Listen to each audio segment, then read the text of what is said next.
कुंदकेश्वर भगवान की कथा कहती है, जो बच्चा बार बार गिरता हो, बीमार पड़ता हो, या कोई व्यक्ति का बार बार एक्सीडेंट होता हो, बार बार तकलीफें आ रही हों, कहीं कोई गाड़ी से ठुका गई, कोई गाड़ी गिर गई, कोई गाड़ी से गिर गया, या कोई एक्सीडेंट हो गया, जिस व्यक्ति का बारंबार एक्सीडेंट होता हो, यहाँ तक शास्त्र कहता है अगर किसी का एक्सीडेंट हुआ है और वो वेंटिलेटर पर भी पड़ा हुआ है, तो कुंदकेश्वर भगवान शंकर के लिए 7 सफेद फूल एक पानी के लोटे में भरकर उसमें थोड़ा सा दूध डालकर सफेद फूल को रखकर कुंदकेश्वर का नाम लेकर जिस व्यक्ति का एक्सीडेंट हुआ है या जो व्यक्ति बार बार एक्सीडेंट होता है उसका स्पर्श कराकर शंकर के मंदिर में शिव जी को सोमवार की अष्टमी पढ़ने के दिन समर्पित कर देता है, उसका कभी एक्सीडेंट नहीं होता, उसके शरीर पर कभी रक्त भाव नहीं आता। कुंदकेश्वर भगवान। एक बेलपत्र और एक दुर्वा, मात्र एक बेलपत्र और एक दुर्वा। दुर्वा जानते हो ना, दूब बोलते हो कि दुर्वा बोलते हो? हाँ, दुर्वा बोलते हो ना, हरा कलर की। एक दुर्वा और एक बेलपत्र। प्रयास करना जिंदगी में एक बार, जिन बेटा बेटी का मंगल विवाह नहीं हुआ हो और जिसको लगता है कि भगवान शादी हो तो ऐसी जगह हो जहाँ हमारा आदर हो, सम्मान हो, सत्कार हो, जहाँ लोग हमारा आदर करें, सम्मान करें, सत्कार करें, ऐसी जगह विवाह हो जहाँ आदर सम्मान मिले। एक दुर्वा, एक बेलपत्र, जो सोमवार की अष्टमी के दिन नंदीश्वर का स्पर्श कराकर, नंदी का स्पर्श कराकर, जलाधारी का स्पर्श कराकर शिवलिंग के ऊपर समर्पित कर देता है, उसको जो वर प्राप्त होता है और घर प्राप्त होता है वह अच्छा ही प्राप्त होता है। अदालत तक नहीं जाना पड़ता, तलाक तक बात नहीं पहुंचती और उसके घर में सुख और समृद्धि रहती। क्या क्या चढ़ाना है? जम के बोलो जरा। एक दुर्वा और एक बेलपत्र। बहुत दिन सोमवार की अष्टमी, भगवान शिव की आराधना का दिन है सोमवार की अष्टमी। महाराज, आपकी करी गई प्रार्थना मेरा देव अधिदेव महादेव उसको सुनता है, स्वीकार करता है, हृदय से स्वीकार करता है। कभी ये जो बेलपत्र होती है ना, आप लोग समझना भाई हो, जितने लोग दिल से कथा सुनने आए हो वो दिल से सुनिएगा, समझिएगा। कभी हृदय चित्त में अगर आ जाए, चंदन हाथ में लेकर केवल इस भाग को पकड़कर भी अगर आप देवाधिदेव महादेव को बेलपत्र समर्पित कर रहे हो,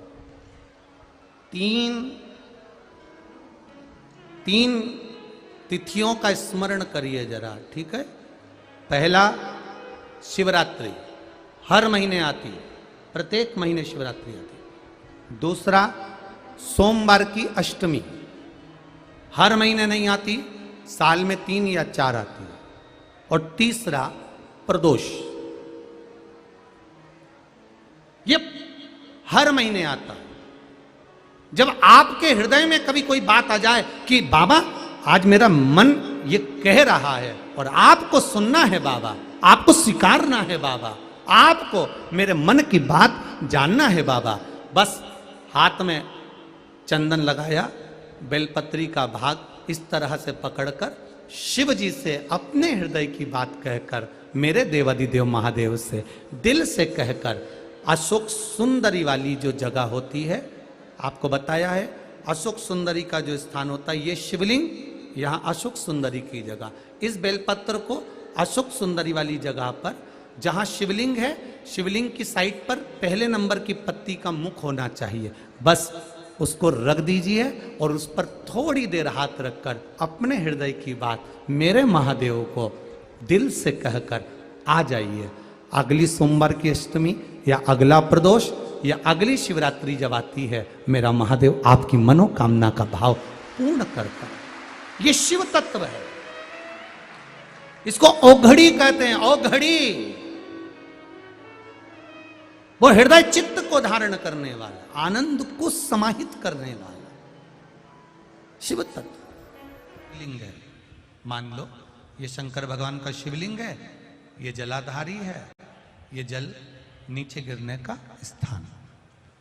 राइट में गणेश जी का स्थान, लेफ्ट में कार्तिकेय का स्थान, बीच में अशोक सुंदरी की जगह। जहां पर यह शिवलिंग रखा है वो माता पार्वती जी का हस्त कमल। शिवलिंग के रूप में, शंकर भगवान के रूप में यह शिवलिंग है।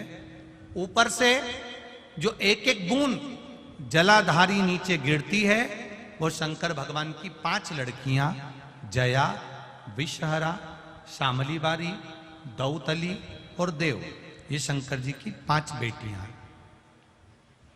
वंश वृद्धि के लिए, कार्य सिद्धि के लिए, वैभव प्राप्ति के लिए, या अपने हृदय की सुख समृद्धि के लिए, संतान प्राप्ति के लिए पारिजात हार श्रृंगार के फूल की शिव जी को आराधना होती है।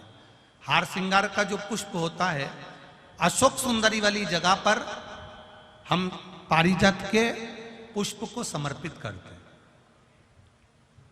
उसकी डंडी का जो मुख है वो शिवलिंग की ओर होता है जब अपन अशोक सुंदरी पर चढ़ाते हैं, और फूल का मुख इधर होता है। वापिस उसी पारिजात के पुष्प को उठाकर हम माता पार्वती जी के हस्त कमल पर, जो गोल हस्त कमल है, वहां समर्पित करते हैं। उस जगह पर माता पार्वती जी की ओर से जो पुष्प समर्पित किया जाता है, उसकी डंडी पारिजात की हमारी ओर होती है, पुष्प का मुख महादेव की ओर होता है। तीसरी जगह, जब हम पारिजात के पुष्प को अशोक सुंदरी पे से उठाकर जगत जननी के हस्त कमल पर रखते हैं, हस्त कमल पे से उठाकर देवादिदेव महादेव के शिवलिंग पर रखते हैं, उस समय पर पारिजात के पुष्प की डंडी शिवलिंग के ऊपर होती है और फूल का मुख अपनी ओर होता है। इस जगह पर पारिजात के पुष्प की डंडी के केसर से ही महादेव को त्रिपुंड लगाया जाता है और महादेव से प्रार्थना करी जाती है। अब पारिजात के फूल का केसर कैसे बनाना है वो भी एक बार आप लोग अच्छे से समझे। जैसे मान लो अभी पारिजात का तो फूल यहां पर नहीं है, पर आप टीवी पर दर्शन कर रहे होंगे। पारिजात पुष्प की जो पीछे की डंडी होती है, फूल सफेद और पीछे जो डंडी होती है नारंगी कलर की, केसरिया कलर की, उसको तोड़ लिया जाता है। तोड़कर ऐसी 25-50 फूल की पीछे की डंडी को तोड़कर उसको रख दिया जाता है। उसको धूप में नहीं सुखाते, केवल घर में उसको एक कटोरी में या थाली में रख दो, वो धीरे धीरे सूख जाएगा। सूखने के बाद उसको पीस लो, पीसकर उसका चंदन तैयार हो जाएगा पारिजात फूल की उस डंडी का।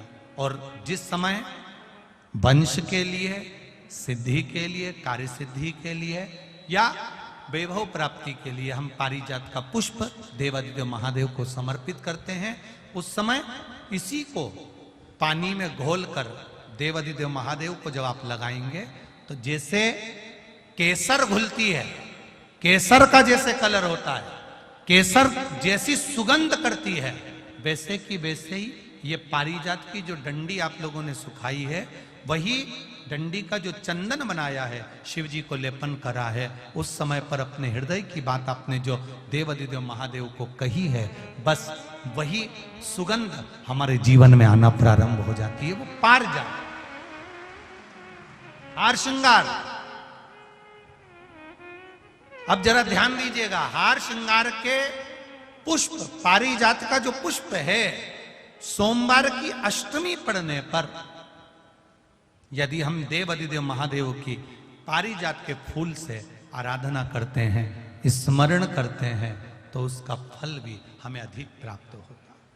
पारिजात का पुष्प, हम तो यहाँ देसी गाय का थोड़ा सा दूध अगर प्राप्त हो जाए, बेलपत्री के पत्ते से दूध कटोरी में लेकर, मात्र बेलपत्री के पत्रे से एक एक बूंद अगर दूध, आप एक बूंद अगर ज्यादा ना मिला हो, एक चम्मच भी अगर आपको दूध देसी गाय का मिल गया हो, और सोमवार की अष्टमी पड़ जाए या सोमवार की, जम के बोलो, शिवरात्रि पड़ जाए, उसमें केवल अगर देसी गाय का दूध मिल जाए, जर्सी गाय का नहीं हो, देसी गाय का अगर दूध मिल जाए, बेलपत्री के पत्ते से तुम्हारे घर के अंदर अगर शिवलिंग है या मंदिर में शिवलिंग है या तुम्हारे नजदीक में कोई शिवलिंग है, उस पर बूंद बूंद एक एक बूंद अगर शिवलिंग पर दूध समर्पित कर रहे हो, श्री शिवाय नमस्तुभ्यम, नमः शिवाय, या षडाक्षर मंत्र ओम नमः शिवाय, या 33 अक्षर का मंत्र महामृत्युंजय मंत्र, इसका स्मरण कर कर शिव जी पर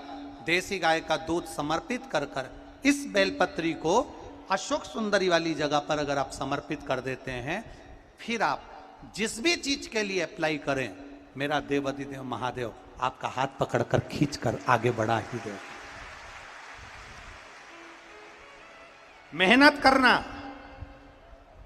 कर्म पूरा करना, पढ़ाई अच्छी करना, और पढ़ाई के साथ में विद्या अध्ययन करने के साथ में अच्छी मेहनत के साथ में देसी गाय का दूध भगवान शंकर को समर्पित करना, भगवान शंकर को समर्पित करना, देसी गाय का दूध धीरे धीरे धीरे धीरे समर्पित करें। और देसी गाय का दूध जब धीरे धीरे समर्पित करें, बड़े रास्ती से आनंद से धीरे धीरे जब आप समर्पित करेंगे, बेलपत्री वही दूध में सनी हुई बेलपत्र अशोक सुंदरी वाली जगह पर, उस समय पर डंडी का भाग शिवलिंग की ओर नहीं होना चाहिए, उस समय पर डंडी का भाग जहाँ से पानी बहकर जाता है अशोक सुंदरी की ओर से, वहाँ पर होना चाहिए।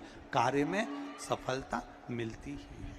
शिव तत्व को धारण करें, जो आप जानते होंगे, शक्कर आदि पिसी हुई चढ़ा देने से, शिव जी को चढ़ाने से हमारे घर के बच्चे जिद्दी नहीं होते।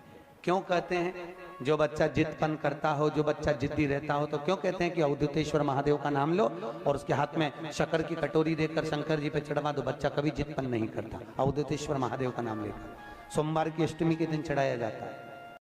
कहते हैं सोमवार के दिन की अष्टमी पढ़ने पर, कौन से दिन? सोमवार के दिन। कौन सी तिथि? जम के बोलो, अष्टमी। सोमवार के दिन अगर अष्टमी तिथि पड़े और उस दिन अगर 5 बेलपत्र भगवान शिव को समर्पित कर दी जाए, तो व्यक्ति जो सोचकर, जिस कामना से, जिस मनवांछित फल के लिए बेलपत्र चढ़ाता है, उसकी वो कामना मात्र 3 महीने में पूरी हो जाती है। मात्र 3 महीने।